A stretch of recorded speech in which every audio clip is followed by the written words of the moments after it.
नमस्कार. आपल्या देशात, भारतात एक खूप मोठी पण तितकीच शांत क्रांती घडते आहे. ही क्रांती आहे पाण्याची. आणि ही गोष्ट फक्त पाईपलाईन टाकण्याची किंवा टाक्या बसवण्याची नाहीये. तर देशाचं पाण्यासोबतचं जे नातं आहे ना, ते अगदी मुळापासून बदलण्याची आहे. चला तर मग या आगळ्या-वेगळ्या चळवळीबद्दल जरा सविस्तर जाणून घेऊया. कधी असा विचार केला आहे का की पाणी सुरक्षेचं खरं उत्तर फक्त मोठमोठ्या इंजिनिअरिंग प्रकल्पांमध्ये नाही, तर ते लोकांच्या संस्कृतीत, त्यांच्या रोजच्या सवयींमध्ये दडलेलं असू शकतं? हो, आणि हाच प्रश्न या संपूर्ण विश्लेषणाच्या केंद्रस्थानी आहे. तर झालं असंय की जल जीवन मिशनच्या मूळ विचारातच एक मोठा बदल झालाय.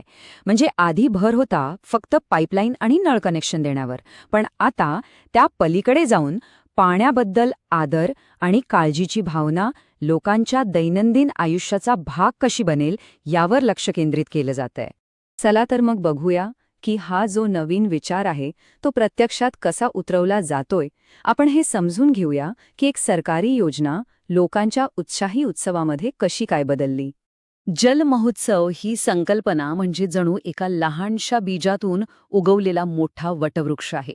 याची सुरुवात झाली पंतप्रधानांच्या नदी उत्सव या कल्पनेतून.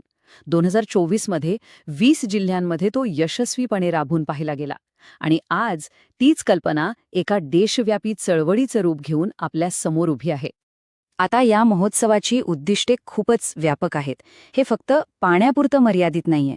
पिण्याच्या पाण्याला सामाजिक आणि सांस्कृतिक महत्त्व देणं, आरोग्य, पोषण, महिला सक्षमीकरण या सगळ्या गोष्टींना पाण्याशी जोडून एक शाश्वत म्हणजे कायमस्वरूपी टिकणारी व्यवस्था तयार करण्यावर भर दिला गेलाय. आता एवढा मोठा देशव्यापी कार्यक्रम यशस्वी करायचा असेल तर त्यासाठी एक मजबूत रचना लागतेच. तर आता आपण पाहूया की या महोत्सवाची रचना नेमकी कशी आहे आणि तो वेगवेगळ्या स्तरावर काम कसा करतो. या महोत्सवाची आखणी खूप विचारपूर्वक केली आहे. याची सुरुवात होते 8 मार्चला जागतिक महिला दिनी नारी नीर शक्ती या संकल्पनेने, जी महिलांच्या नेतृत्वाला महत्त्व देते. त्यानंतर 11 मार्चला प्लंबर दिनी देखभाल आणि दुरुस्तीवर लक्ष केंद्रित केलं जातं. आणि याचा समारोप होतो 22 मार्चला जागतिक जलदिनी. या दिवशी पाण्याची जबाबदारी गावाकडे सोपवून सुजल ग्राम ही संकल्पना मांडली जाते.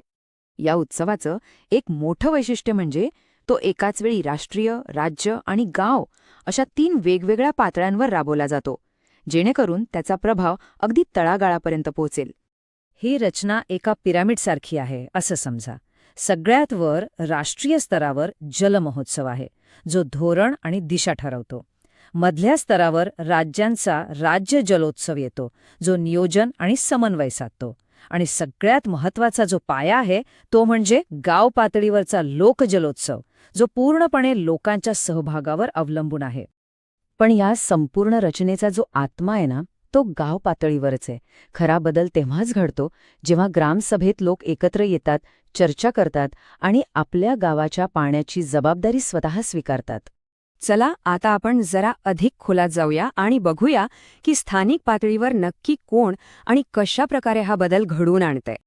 या महोत्सवाची सुरुवातच होते महिलांच्या नेतृत्वाने. नारी नीर शक्ती अंतर्गत महिला स्वतः पुढाकार घेतात, फील्ड टेस्टिंग किट वापरून पाण्याची गुणवत्ता तपासतात, गावातल्या पाणी व्यवस्थापनात त्या सक्रिय भूमिका बजावतात. इतकंच नाही तर ज्या महिला चांगलं काम करतात त्यांचा सन्मानही केला जातो. ही चळवळ किती सर्वसमावेशक आहे हे खरोखरच कौतुकास्पद आहे. बघा ना, एका बाजूला महिला वैज्ञानिक दृष्टिकोन वापरून पाण्याची गुणवत्ता तपासत आहेत, तर दुसऱ्या बाजूला शाळेतली मुलं मैं भी जलरक्षक म्हणून पाणी वाचवण्याची शपथ घेत आहेत. हाच तर या चळवळीचा खरा पाया आहे. गाव पातळीवर अगदी ठोस काम केलं जातं. बॅक टू रूट्स म्हणजे आपल्या गावाच्या विहिरी, तलाव, नद्या यांसारख्या जलस्रोतांची काळजी घेणं. जलसंचय म्हणजे हे जलस्रोत स्वच्छ करणं, त्यांचं पुनरुज्जीवन करणं. आणि जल अर्पण म्हणजे पाणीपुरवठा योजनांची मालकी औपचारिकरित्या ग्रामस्थांकडे सोपवणं. यातूनच हे आपलं आहे ही भावना तयार होते. हे एकच चित्र या संपूर्ण महोत्सवाचं सार अगदी व्यवस्थित मांडतं. राष्ट्रीय धोरणांपासून ते गाव पातळीवर पाणी तपासणाऱ्या महिलांपर्यंत प्रत्येक जण एकमेकांशी कसा जोडला गेला आहे हे इथे अगदी स्पष्ट दिसतं. हा खरंच एक एकत्रित आणि सुसंगठित प्रयत्न आहे. पण या महोत्सवाचं अंतिम ध्येय नेमकं काय आहे? हा केवळ 15 दिवसांचा कार्यक्रम आहे की यामागे काहीतरी मोठा दूरगामी विचार दडलेला आहे? नाही, हा केवळ एक तात्पुरता कार्यक्रम नाहीये. हे तर एक बीज आहे, जे एका मोठ्या आणि कायमस्वरूपी बदलासाठी पेरलं जातंय. लोकांच्या सवयींमध्ये, त्यांच्या विचारांमध्ये बदल घडवून आणण्यासाठी हा एक उत्प्रेरक आहे. आणि या सगळ्याचं अंतिम स्वप्न आहे सुजल ग्राम तयार करणं. एक असं गाव जे पाण्याने समृद्ध आहे, जिथे पाणी व्यवस्थापनाची मालकी लोकांच्या हातात आहे. कारण एक गोष्ट नक्की आहे, जेव्हा प्रत्येक गाव सुजल होईल तेव्हाच खऱ्या अर्थाने विकसित भारताचं स्वप्न साकार होईल. तर मग मूळ प्रश्न तोच उरतो. एक उत्सव खरोखरच एखाद्या देशाचं पाण्यासोबतचं नातं मुळापासून बदलू शकतो का? या महोत्सवाची रचना आणि लोकांचा उत्साह पाहता उत्तर भविष्यातच मिळेल. पण हा विचार करण्यासारखा प्रश्न नक्कीच आहे.